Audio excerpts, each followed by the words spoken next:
नमस्कार, हरियाणा की खबरें लेकर मैं हूं आपके साथ संदीप निरंजन। सरकार विधानसभा अध्यक्ष हरविंदर कल्याण ने देश के पहले राष्ट्रीय निकाय सम्मेलन को लेकर कमर कस लिया और दिशा निर्देश भी दिए हैं। 2 दिवसीय राष्ट्रीय निकाय सम्मेलन के पहले दिन लोकसभा अध्यक्ष ओम बिरला मुख्य अतिथि के रूप में शामिल होंगे।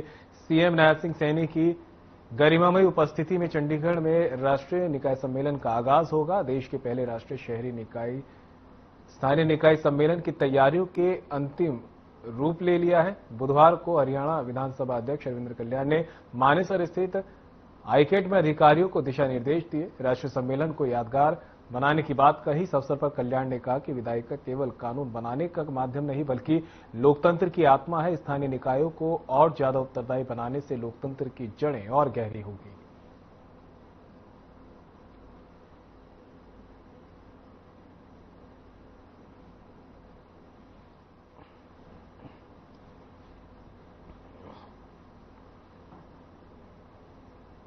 अंतर्राष्ट्रीय खेल पत्रकारिता दिवस पर सीएम नायब सिंह सैनी ने पत्रकारों को बधाई और शुभकामनाएं दी है। सीएम सैनी ने सोशल मीडिया पर बधाई संदेश जारी किया है और बधाई संदेश में लिखा कि खेल जगत की गतिविधियों को सूचनापरक, रोमांचक और प्रभावशाली रूप में जनमानस तक पहुंचाने में सभी खेल पत्रकारों का योगदान अत्यंत सराहनीय और अमूल्य है।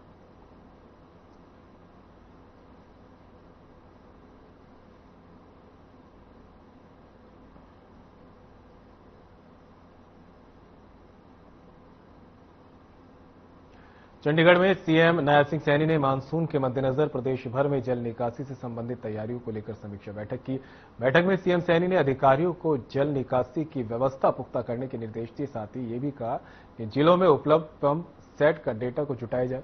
इस दौरान सीएम सैनी ने बारिश के पानी की निकासी के लिए ड्रेन आदि की सफाई कार्यों का ब्यौरा भी लिया। सीएम सैनी ने गुरुग्राम, फरीदाबाद, अंबाला, कुरुक्षेत्र सहित जिन जिलों में पानी निकासी को लेकर ज्यादा समस्या है उनके लिए विशेष योजना के तहत कार्य करने के निर्देश दिए।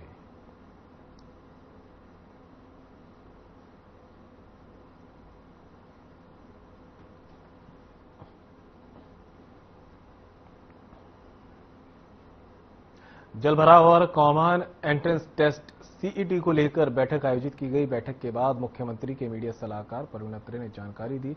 उन्होंने कहा कि मानसून हरियाणा में दस्तक दे चुका है। मुख्यमंत्री ने अधिकारियों को जलभराव का तुरंत समाधान करने के निर्देश दिए हैं और इसी के साथ बैठक में वीडियो कॉन्फ्रेंसिंग के जरिए जिला उपायुक्त भी शामिल हुए थे। मुख्यमंत्री नायब सिंह सैनी ने हरियाणा के सभी जिलों में पानी निकासी के पंपसेट की समीक्षा की। साथ ही जिला उपायुक्तों को सख्त निर्देश दिए कि वाटर लॉगिंग का तुरंत समाधान किया जाए। मुख्यमंत्री जी ने आज बाकायदा जल निकासी के लिए वाटर लॉगिंग की समस्या ना पैदा हो, क्योंकि मानसून जो है वो दस्तक दे रहा है जैसा कि हम देखते हैं। इरिगेशन विभाग, पब्लिक हेल्थ के अधिकारी, सभी डिप्टी कमिश्नर प्रदेश के और शीर्ष अधिकारियों के साथ आज बैठक की और इस बैठक के अंदर माननीय मुख्यमंत्री जी ने जो पानी की निकासी से संबंधित सभी चीजों को रिव्यू किया गया। बाकायदा जिलों के अंदर पंप सेट की उपलब्धता, पानी के निकासी के बाद पुख्ता संबंध हो, कहीं वाटर लॉगिंग की समस्या न आए।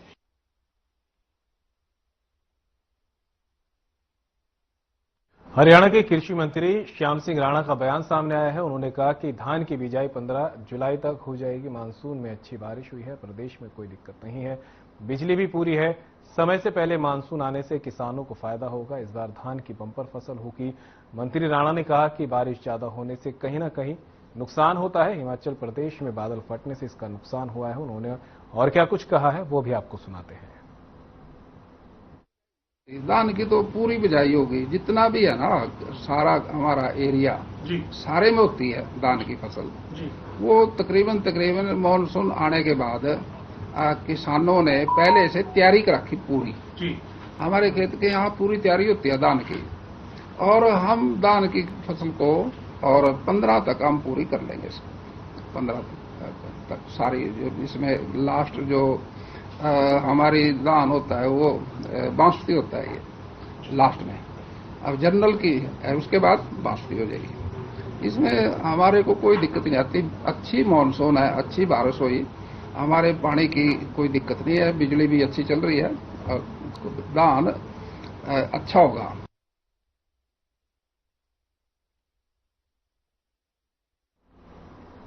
हरियाणा सरकार ने 7 आईपीएस और 3 एचपीएस अधिकारियों के तबादलों के आदेश जारी कर दिए हैं। डीजी आलोक कुमार को कमांडेंट और सिविल डिफेंस का प्रमुख बनाया गया है।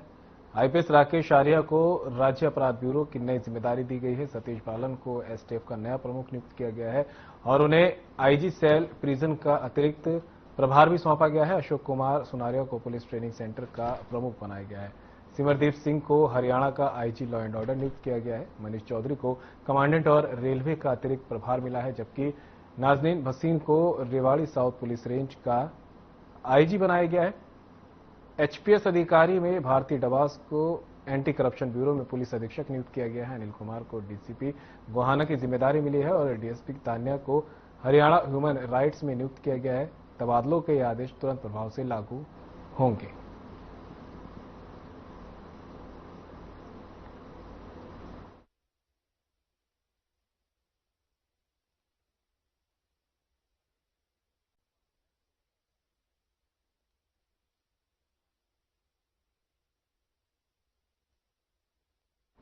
हरियाणा सिविल सेवा अवकाश नियमों में सरकार ने संशोधन को मंजूरी दे दी है और छुट्टियों की सुविधाएं उपलब्ध कराई गई हैं। महिलाओं को एक साल में 25 कैजुअल अवकाश मिलेंगे। 30 जून से पहले ज्वाइनिंग करने वाली महिलाएं 25 अवकाश लेने की हकदार होंगी। 30 जून से 30 सितंबर के बीच ज्वाइनिंग करने वाली महिलाएं 12 छुट्टियों की हकदार होंगी। 30 सितंबर के बाद ज्वाइनिंग करने वाली महिलाएं 6 छुट्टियों की हकदार होंगी। 30 नवंबर के बाद ज्वाइनिंग करने वाली महिला 3 छुट्टियों की हकदार होगी। 10 साल तक की सर्विस पूरी कर चुके पुरुष एक साल में 10 आकस्मिक अवकाश के हकदार होंगे। 10 से 20 साल की सर्विस पूरी कर चुके सरकारी कर्मचारी एक साल के दौरान 15 आकस्मिक अवकाशों के हकदार होंगे। 20 साल से ज्यादा की सर्विस पूरी कर चुके सरकारी कर्मचारी 20 आकस्मिक छुट्टियों के हकदार होंगे।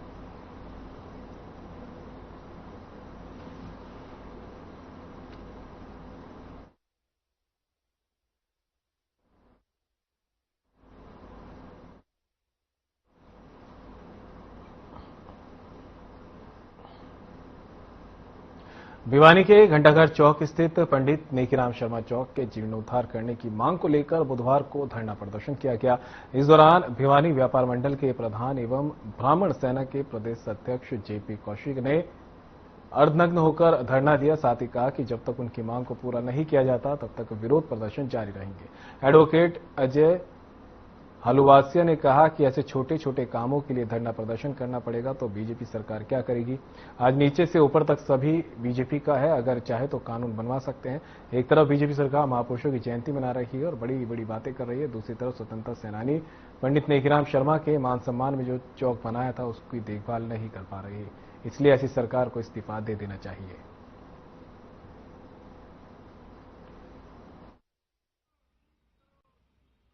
महान स्वतंत्रता सेनानी पंडित नेकीराम शर्मा और ये 2 साल पहले बनाया था। बहुत घटिया इसमें सामग्री लगाई है और इसमें भ्रष्टाचार किया है। तो 2 साल में ये ऐसे टूटता नहीं। और 1 साल पहले, बल्कि 1 साल हो गया इसको टूटे। 1 साल पहले पंडित जी का जन्मदिन था 7 सितंबर 2024 को। उस समय मैंने चेयरमैन को लेटर लिखा था, हमारी चेयरमैन साहिबा को, और चेयरमैन जनपद प्रतिनिधि भाई को मैंने दोनों जो पार्षद भी हैं और चेयरमैन प्रतिनिधि हैं स्वामी प्रताप सिंह जी, उनको भी फोन करके बताया था भाई ये महान स्वतंत्रता सेनानी है पंडित नेकीराम शर्मा, इसकी स्टेचू टूट रही है, ये 7 में 4 दीवारी स्टेचू की और ये घड़ी चल नहीं रही। तो उन्होंने वादा किया था कि जल्दी ठीक करवाएंगे। देखिए, हम पिछले 1 महीने से लगातार यहाँ पर घंटाघर चौक पर प्रदर्शन करते आ रहे हैं।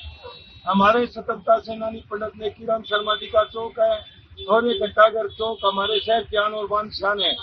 आज इस चौक को टूटे हुए 1.5-2 महीना हो गया, लेकिन इसकी नेता, मंत्री, विधायक, चेयरमैन कोई सुन नहीं ले रहा। यहाँ पर हमारे चौधरी धर्मवीर जी एमपी साहब, मैडम किरण चौधरी जी, कुर्ती चौधरी जी, घनश्याम जरा, भवानी प्रताप चेयरमैन, आईपीएस अधिकारी सभी यहाँ से गुजरते हैं। आंख का कड़ा चश्मा लगाकर भाज्या है और भाई खून करने की नींद सुनते हैं। इन्हें जगाने खातर बाजे बजावा है, खूब बाजे बजा दिए। आज आंदोलन करके प्रदर्शन करना पड़ रहा है हमें। उन नेता मंत्रियों को चेताना चाहता हूँ जिन्होंने आज देश की आजादी के दीवानों की इज्जत नहीं कर रहे ये लोग, तो भाई हम भी इनकी इज्जत नहीं करेंगे। जब तक स्वतंत्रता सेनानियों की इज्जत नहीं होगी तो हम ऐसे ही धरने प्रदर्शन रोड के ऊपर करते रहेंगे। हरियाणा के फरीदाबाद में एनआईटी क्षेत्र स्थित नेहरू कॉलोनी में करीब 8,000 मकानों को सरेंडर करने का नोटिस पुनर्वास विभाग की तरफ से यहां रहने वाले लोगों को दिया गया है, जिसके बाद कई सालों से मकान बनाकर रहने वाले लोगों को सर से छत छीनने का डर सताने लगा है। लोगों का कहना है कि वे पिछले करीब 50 साल से यहां रह रहे हैं। उनके पास यहां का बिजली bill, Aadhaar card, voter card, ration card बना हुआ है। हर चुनाव में वो लोग वोट करते आ रहे हैं।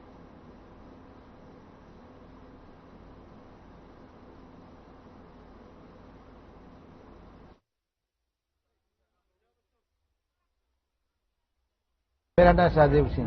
सहदेव जी कहाँ रहते हैं आप? कौन सी मैं कॉलोनी में? नेहरू कॉलोनी में रहता हूँ। कब से रह रहे हैं आप लोग? मेरा जीवन ही यहाँ निकल गया। अच्छा, कब आए थे? मैंने कब बसे थे? 83 में मैंने 10वीं कर ली थी, 84 में यहाँ से यहाँ से? हायर सेकेंडरी में पढ़ा हुआ, 3 नंबर का पढ़ा हुआ हूँ मैं। जी। जी हाँ, 10वीं मैंने 11वीं मैंने उससे पाली से की है। अब नोटिस चिपकाया हुआ है, क्या उसका मतलब है? उसका मकसद गलत है। और मेरे को 43 साल हो गए यहीं पर, और आपने राशन कार्ड भी बनाया, 3 राशन कार्ड हैं, और आपने बिजली मीटर भी लगाया, और राशन कार्ड हमारे पास। हाँ जी, खड़ंजा भी बिछाए, और आपने खड़ंजे भी लगवाए, और आपने खंबे भी लगवाए, ये लाइन भी बिछाई आपने बिजली की, और हमने ट्यूबवेल भी लगवाया। तो ये क्या हो रहा है? आपने ये काम किया क्यों? बस ने क्यों दिया शुरू में? 1 महीना पहले टाइल क्यों लगाया? वो लगवाते बस ने क्यों दिया शुरू में? आपने सुविधाएं भी दी और आपने बस ने भी दिया, आप उजाड़ भी रहे हो। ये कौन सा कानून है? जो भी टूटने के आया है। अच्छा, कहाँ जाएंगे? मेरे तो कोई आथलम नहीं है जाने का हूँ। कब आए थे आप लोग यहाँ पर? बसे कब हो गए थे? 35-36 साल। मेरे 3 बच्चे के ये की जन्म है। कोई सुना नहीं किसी ने कोई बात आप लोग की? विधायक, मंत्री कोई नहीं सुन रहा है। आज 22 साल पहले टूटने का शोर हुआ था, बाकी नोटिस नहीं लगा था। तो महेंद्र प्रताप सिंह थे, वही हम लोग के रक्षा करे थे, बचाए थे जो भी। आप एक बात बताइए, कितने परिवार रहते हैं आप लोग के यहाँ पर? कितने लोग हैं आपके घर में? हम हैं, पति तो है नहीं मेरे, 2 लड़का है, उसके बीबी नहीं, एक बड़े लड़का, 3 छोटे लड़का के बीबी है, 2 लड़का। झुग्गी टूटने का, झुग्गी टूटने क्या मतलब है? यहाँ पे रह रहे हैं 50-60 साल से। 1977 का वोटर ID कार्ड है, वोट दे रहे हैं। जब नहीं दिखी इन लोगों को, जब भी दिखनी चाहिए, जब बस रहे जब, तो जब ही हटाते हैं सब। अब क्यों हटा रहे हैं? नोटिस में क्या चिपकाया गया है? क्या नोटिस पे यही है कि खाली करो, 10 दिन में कहाँ पब्लिक जाएगी? इस धूप में, इस बारिश में कहाँ रहेगी पब्लिक? कितने लोग हैं यहाँ पर रहते हैं? यहाँ से तो लाखों से ऊपर है बंदे। हेलो, आप लोगों ने विरोध प्रदर्शन किया, रिपोर्टें उतरे, फिर उसका कुछ निकला कि नहीं? उसका भी कोई हल नहीं निकला। अब तो आश्वासन दे रहे हैं, लॉलीपॉप दिखा रहे हैं, बाद में तोड़ देंगे। हमने सरकार को चुना है, बीजेपी को। इतने साल वोट दी। 80 में आए थे यहाँ। अच्छा, तो अब क्या हो रहा है अब यहाँ कॉलोनी में? अब कॉलोनी में क्या हो रहा है जी? नोट लगा दिए तोड़ने के, कहाँ जाए? किसने लगा दिया? तहसीलदार लगाए, तहसीलदार बिक्री में। क्या लिखा हुआ है नोटिस में? नोटिस में ये लिखा हुआ है कि तुमने अवैध कब्जा कर रखा, खाली कर दो। 10 तारीख का नहीं तो 10 तारीख को हम खाली करवा देंगे। तो फिर आप लोग अवैध कब्जे में बैठे हैं आप लोग? तो अवैध तो नहीं है। अवैध क्या है, जब 40-41 साल हो गए हम, बल्कि 50 साल हो गए हैं रहते रहते, और पहले एक बार तहसीलदार की हम रिसीविंग भी है पुनर्वास के लिए। तो हाँ,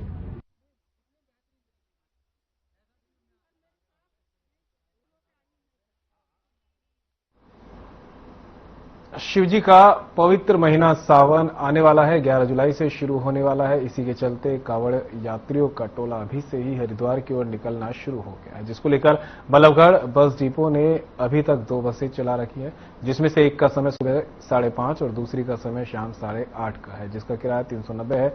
इसी बीच पलवल डिपो से भी एक बस हरिद्वार के लिए जाती है, जो कि बल्लभगढ़ बस स्टैंड होते हुए जाती है, जिसमें कि सभी कांवड़ यात्री हरिद्वार के लिए जा सकते हैं। इसी को लेकर बल्लभगढ़ बस अड्डे के मैनेजर जितेंद्र ने बताया कि अभी तक कोई स्पेशल बस कांवड़ियों के लिए नहीं चलाई गई है, लेकिन उन्हें ऊपर से कोई आदेश आते हैं या फिर कांवड़ियों की तादाद बढ़ती है तो बसों की भी संख्या बढ़ा दी जाएगी।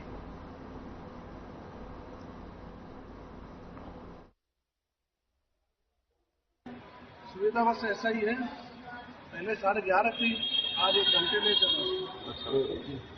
इससे पहले भी गए हैं? बस इससे पहले डाक कावड़ लेके आए थे गौमुख से। ये फर्स्ट टाइम मेरी कलश कावड़ है, 31 लीटर। अच्छा, बस अड्डे पे पानी वगैरह का इंतजाम जो है कावड़ियाओं के लिए वो कैसे किया जाए? अभी तक तो फिलहाल सब ठीक है। जो है, एक तो कल यात्रा चल रही है हमारी से जो है ये लड़का उठाएगा 31 लीटर जल उठाएगा। अच्छा। और मैं अपने भोलेनाथ को लेके आऊंगा। कब से स्टार्ट करोगे वहाँ से? वहाँ से 5 तारीख को जल उठाना। यहाँ पर आए हैं, किस समय की बस है और कैसी सुविधा मिलेगी मिल रही है? यहाँ से भी अब 1 घंटे तो बस लेट है आज। 1 घंटे बस लेट है ना, तो 11:30 का टाइम दे रखा था, 12:30 बजे।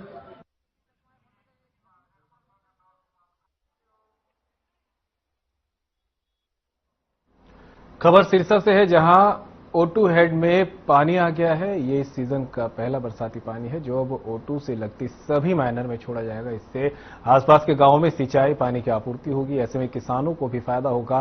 धान एवं अन्य फसलों में सिंचाई के लिए पानी मिलेगा। ऐसे में इस पानी को स्टोरेज किया जाएगा और किसानों को मुहैया करवाने के लिए नहरों में छोड़ा जाएगा। ये पानी अभी भी कम है, लेकिन बरसात के चलते पानी और आना है। ऐसे में किसानों को राहत मिलेगी। इससे पहले O2 हेड में ना के बराबर पानी था।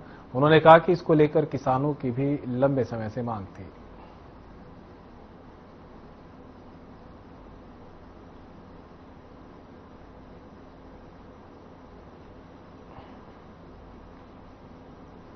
महेंद्रगढ़ के अटेली में सीएचसी संचालक को एंटी करप्शन ब्यूरो ने गिरफ्तार किया है। संचालक पर आरोप था कि वो आधार कार्ड में उम्र ठीक करने के बदले पैसों की डिमांड कर रहा था, जिस पर शिकायतकर्ता ने एंटी करप्शन ब्यूरो को इसकी शिकायत की। टीम ने कार्रवाई करते हुए सीएचसी संचालक को 3,500 रुपए रिश्वत लेते रंगे हाथ गिरफ्तार किया। मामले में जानकारी देते हुए एंटी करप्शन ब्यूरो की डीएसपी गरिमा ने बताया कि आरोपी को कोर्ट में पेश करने के बाद 1 दिन की रिमांड पर लिया गया है।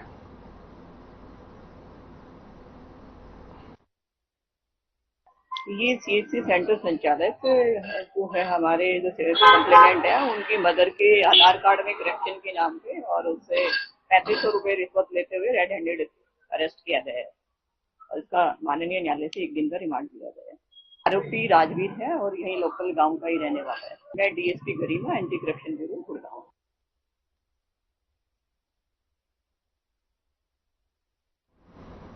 हरियाणा में बीपीएल कार्ड लाभार्थियों को बड़ा झटका लगा है। 1 जुलाई से बीपीएल कार्ड धारकों को 40 रुपए में मिलने वाला सरसों का तेल अब 100 रुपए में मिलेगा। तेल के बढ़े हुए दामों को लेकर बीपीएल कार्ड लाभार्थियों ने नाराजगी जाहिर की है। बीपीएल कार्ड धारकों ने सरकार से दाम कम करने की मांग की है।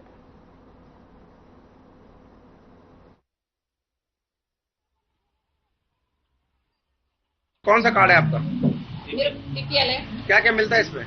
खाली गेहूं है, तेल मिलता है, बस चीनी मिलती है। और इसमें सरकार ने चावल भी कह रहा कि चावल मिलेंगे, साबुन सर्फ सब कुछ मिल रहा सबको। तो रिफाइंड थैली मिली, यहाँ तो कुछ भी नहीं मिल रहा। सरकार ने तेल के दाम अचानक बढ़ा दिए, क्या कहेंगे, कितना फायदा कितना नुकसान? हमें तो नुकसान ही भाई, गरीब आदमी किस पे तो 40 रुपए भी पैदा नहीं हो रहे हैं। ये बताओ आप, फिर क्या फायदा? कम से कम उल्टा 30 रुपए की शीशी होनी चाहिए थी, 40 रुपए कर दी है। किसी के पास 40 रुपए नहीं। तेल के दाम कम करने चाहिए थे, वो बढ़ा दिए। तेल के दाम कम होने चाहिए थे, चलो 40 रुपए 100 रुपए की शीशी कर दिए। क्या फायदा आप बताओ? कितना नुकसान लाभार्थियों का इस बार देखी जाए तो? हमें तो भाई बहुत नुकसान है। हमारे तो ऐसे ही बीमार रहते हैं, हॉस्पिटल में रोज कमाने वाले, रोज खाने वाले हैं। किसी के पास तो मजदूर ऐसा होता है, बेचारी झाड़ी भी नहीं निकलती है, वो क्या खाएगा रोज? गलत किया है, पैसा तो हम दुकान से ही ले लेंगे। इतना महंगा तेल, तो हमें फायदा क्या हुआ?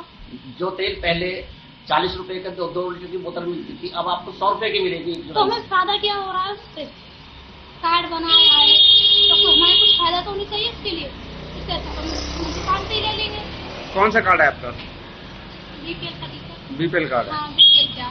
पहले कितने में मिलती थी बोतल? 40 में मिलती थी। अब कितने में मिलेगी आपको? 100 की। तो क्या कितना नुकसान है इस बार आपका? बहुत नुकसान है, 60 रुपए का नुकसान है। 60 रुपए का नुकसान है। हाँ। कितने पैसे बढ़ाने चाहिए थे सरकार को? 2-4 रुपए बढ़ा देते। अचानक 100 बढ़ा 100 कर दिए। अचानक से इतने पैसे बढ़ा दिए, फायदा क्या है इससे हमें? बीपीएल कार्ड है जिसमें हमें गेहूं, चीनी और तेल मिलता है जी। तो अब क्या कहेंगे, सरकार ने अचानक तेल के दाम बढ़ा दिए गए हैं। जो 40 की बोतल आती थी अब 100 रुपए में मिलेगी। कितना फायदा होगा, कितना नुकसान होगा? ये तो बहुत बड़ा नुकसान करा उन्होंने। जो 40 रुपए मिलती थी अब 100 रुपए मिलेगी, 60 रुपए और बढ़ा दिए इन्होंने। ये तो बहुत गलत कराया इन्होंने। अगर हमें 100 रुपए की बोतल चाहिए तो जरूर थोड़ी ना हम लाइन में लगेंगे, फिर यहाँ से कहीं दुकान पे खरीदेंगे। बीपीएल का फायदा ही क्या?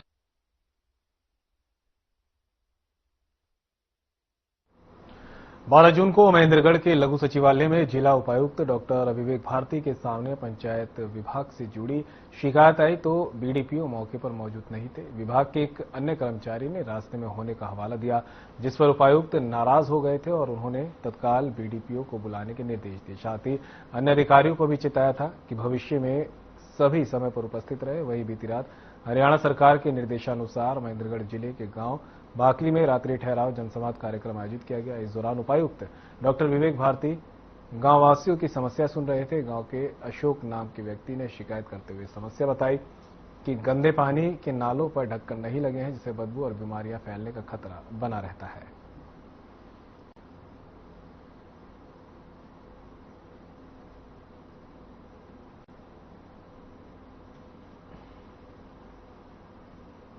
यमुना नदी के आसपास लगता दर्जनों गांव के किसानों को चिंता सताने लगी है। लगातार हो रही पहाड़ी क्षेत्र बरसात के चलते यमुना नदी में पानी का स्तर बढ़ रहा है। इंद्री हलके में यमुना नदी से सटे क्षेत्र के लोगों को चिंता सता रही है। यमुना नदी की दूसरी तरफ किसानों की सैकड़ों एकड़ फसल खड़ी है। ऐसे में किसान हर रोज नाव का सहारा लेकर अपनी खेती कर रहे हैं। नाव में आने जाने वाले किसानों के पास सेफ्टी के लिए कोई प्रबंध नहीं है। पानी का बहाव यदि बहुत अधिक हो जाए तो उस स्थिति में किसान अपने खेतों में भी नहीं जा सकते।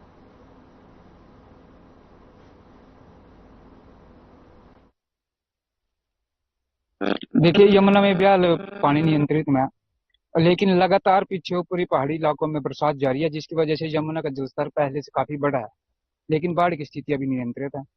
और जिस तरह से लगातार बरसात जारी है, अभी तो 4-5 दिन और मौसम खराब बता रखा है, मौसम विभाग की तरफ से अलर्ट किया हुआ है, तो बाढ़ आने की स्थिति बन सकती है। कब हथनी कुंड बराज से पानी छोड़ दिया जाए इसका कोई पक्का पता नहीं है अभी, लेकिन जब भी पानी छोड़ा जाता है ऊपर हथनी कुंड बराज से तो तुरंत जनता तक संदेश पहुंचा दिया जाता है। रात ना कुछ आदमी वहां भी रहे जी, कुछ वीडियो साहब ने हमारे से नो की सुविधा बहुत अच्छी दे रखी, बाकी इसमें हर एक आदमी तो चला नहीं सकते जी। बाकी ज्यादातर मेरा ही कार्य है चलाने का, बेचारों ने जिम्मेदारों ने ले जू लिया हूँ, 5-4 जन हो रहे हैं जी। बाकी थोड़ा हमारे को थोड़ी सुविधा मिल जानी आने जाने की, फिर तो कारोबार ठीक चला। बाकी आपने देखे ही हम हो गए बड़े पसीने तो बड़ी मुश्किल में आए हो जी। जमीन तो जी हाँ 3000 किले के लगभग है जी। कलसोरे का रकबा, नबियाबाद का भी रकबा, अरगढ़ी का रकबा, गढ़पुर का रकबा, चंद्रो का रकबा, ये सारे समाने का रकबा ही रकबा है जी। कलसोरे का, नबियाबाद, जगती।